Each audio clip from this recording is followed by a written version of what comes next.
Real people? How's it going? Hope you're doing really well today. Let's talk about self-esteem, because most people think self-esteem comes from big achievements, from things that look impressive on the outside. Publishing a book and selling 100,000 copies, running a marathon and finishing top 3 out of 15,000 runners, being married for 40 years and raising 7 kids. People think that builds self-esteem, but it doesn't. Self-esteem comes from small battles. You win every single day, from the moments when you refuse to let anyone talk down to you, when you refuse to be treated like a kid, when you refuse to accept moral lectures from people who don't even know you. This is important. Most people love giving orders. They love telling you what to do. They love feeling important. And if you're not careful, they will try to put themselves above you every chance they get. And you? You must learn to stop it. When someone tries to lecture you, you listen. You pause. And you say, "Hey, don't lecture me." Because this is real life.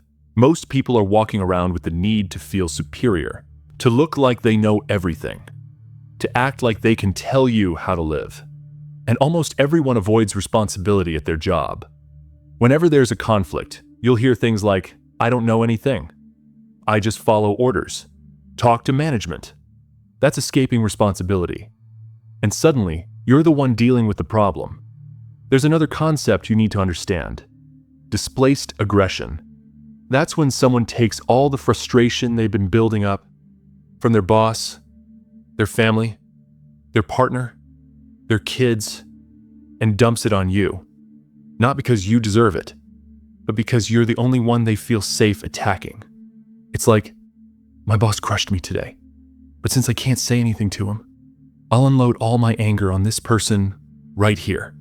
And if you work with the public, you see this every day. People trying to dump their frustration, their bad mood, their emotional garbage onto you. And that's why you must learn to put up a boundary. When someone tries to talk down to me, I put a step between us. I climb on that step, and with total calm, I say, hey, 0 lessons. Calm down.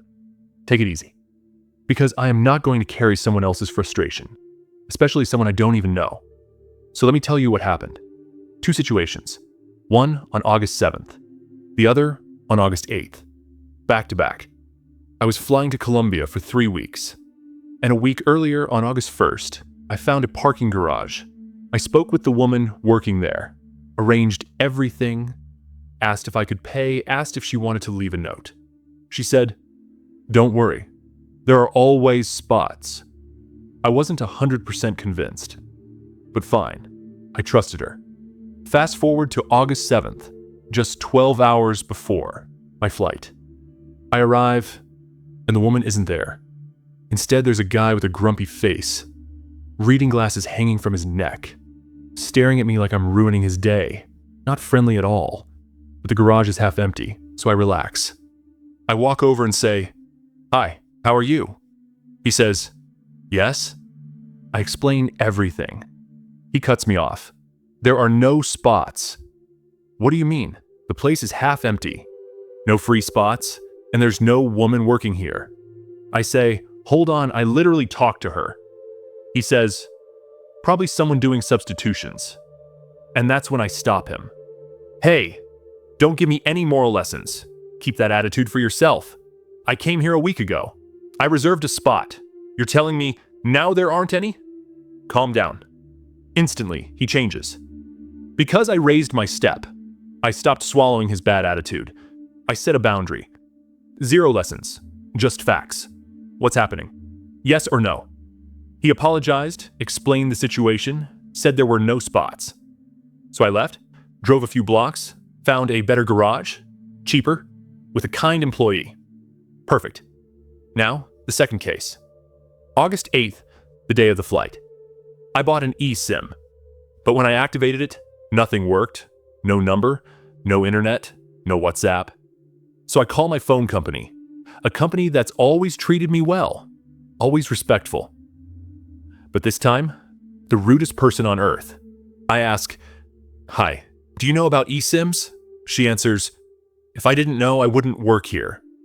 I reply, "Well, I don't know if you guys handle eSIMs from outside companies, so I was just asking." Later, when she couldn't solve it, she snaps, "We don't sell phones here." So I stop her. "Hey, don't give me any moral lectures. I know you don't sell phones. I'm asking if you know about eSIMs. Don't talk down to me. I'm a customer with a problem. I'm traveling. My phone isn't working. Just help me." Setting limits is essential. She couldn't help me, so I hung up, went to Colombia.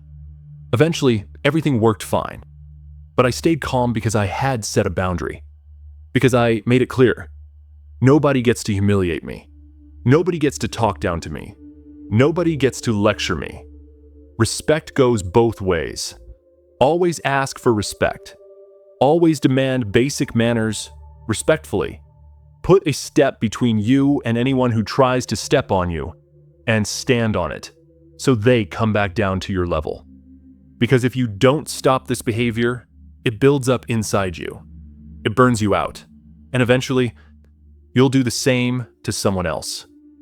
To your kid, your friend, your coworker. And that's how self-esteem is built. By knowing when to set limits, when to walk away, and when to stand your ground. "Ma'am, don't talk to me like that." "Sir, 0 lessons. 0 lessons, all right? Drop your story in the comments.